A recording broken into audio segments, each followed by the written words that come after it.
ఎక్కడికక్కడ ఇక్కడే ఒక నాయకుడు ఉన్నాడు. మొన్నటి వరకు ఎగిరిగిరి పడ్డాడు ఇక్కడ నెల్లూరు నడివీధుల్లో. అవునా కాదా అని మిమ్మల్ని అడుగుతున్నా. ఆయన మంత్రిగా ఉన్నప్పుడు ఒంటి మీద బట్టలు కూడా ఆగలేదు, కన్ను మిన్ను కానరాలేదు. మన కర్మ ఆయన కూడా మంత్రి అయిపోయాడు. మొన్న బదిలీలో ఒక్క తన్నుదంతే పక్క జిల్లా కాదు 3 జిల్లాలకు అవతల పోయి పడిపోయాడు. అవునా కాదా అని మిమ్మల్ని అడుగుతున్నా. ఒకప్పుడు అనేవాడు బుల్లెట్ దిగిందా లేదా నాడు డైలాగులు. ఇప్పుడు బుల్లెట్ కరెక్ట్ గా దిగింది. అవునా కాదా? రేపు దిగుతుంది. పల్నాడులో బుల్లెట్ కరెక్ట్ గా దిగి మళ్ళీ తిరుగు తప్పాలలో ఎక్కడికి వస్తాడు? ఎక్కడికి వస్తాడు? చెన్నై పోతాడు. అంటే ఈ రోజు ఉంది, రేపు ఉంది, ఎల్లుండి ఉంది. ఖబర్దార్ జాగ్రత్తగా ఉండమని వైఎస్ఆర్ నాయకుల్ని హెచ్చరిస్తున్నా. 6 మంది ఎంపీలు ఆ పార్టీ వదిలేశారు. మా వల్ల కాదు, మేము పోటీ చేయమన్నారు. ఇంకో పక్క చూస్తే 10 మంది ఎమ్మెల్యేలు పారిపోయారు. 5-6 మంది ఎమ్మెల్సీలు 4 ఏళ్లు 5 ఏళ్లు ఎమ్మెల్సీలుగా ఉంటే ఈయనతో లాభం లేదు, ఈ రాష్ట్రం నాశనం అయిపోతా ఉంది, నా పదవి కంటే రాష్ట్ర భవిష్యత్తు ముఖ్యమని పార్టీకి రాజీనామా చేసి వచ్చే పరిస్థితి వచ్చేశారు.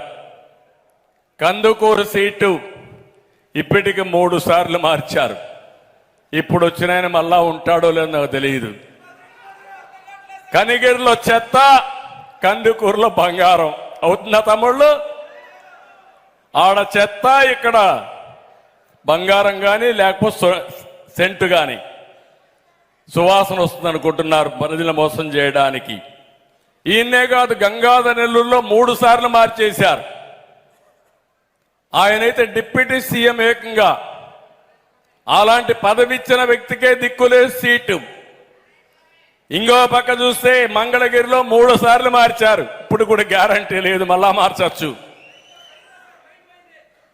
ఇవన్నీ చూస్తా ఉంటే పాపం కార్యకర్తలు రోజు ఫ్లెక్సీలు వేసుకుంటున్నారు వాళ్ళ ఫోటోతో. మళ్ళా సాయంత్రానికి తీసేస్తే మళ్ళా ఫ్లెక్సీ మార్చేస్తున్నారు. అంటే ఫ్లెక్సీలు మార్చినంత సులభంగా క్యాండిడేట్లు మార్చేస్తున్నాడంటే దేశ రాజకీయాల్లో ఎప్పుడన్నా చూశారా తమ్ముళ్ళు అని మిమ్మల్ని అడుగుతున్నా. ఇది రాజకీయమా అని మిమ్మల్ని అడుగుతున్నా. ఈ రాజకీయాల్ని మీరు ఆమోదిస్తారని ప్రజలను అడుగుతున్నా. ఇలాంటి వ్యక్తులు ఇప్పుడు మాట్లాడితే 175 గెలుస్తాడంట. వైనాట్ కుప్పం అంట. నేనన్నా 175, మా చెల్లెమ్మ చెప్తా గుండు 0. వైనాట్ పులివెందల. నిన్నే చెప్పింది వాళ్ళ సోదరి. ఆ విషయం కూడా చెప్తాను. ఇలాంటివన్నీ చూస్తే జగన్ ఒక బ్లఫ్ మాస్టర్. ఇతను ప్రతి విషయంలో మోసం, దగా, తప్పుడు సమాచారం తప్ప ఎప్పుడు కూడా ఏది మాట్లాడే పరిస్థితిలో ఉండడు.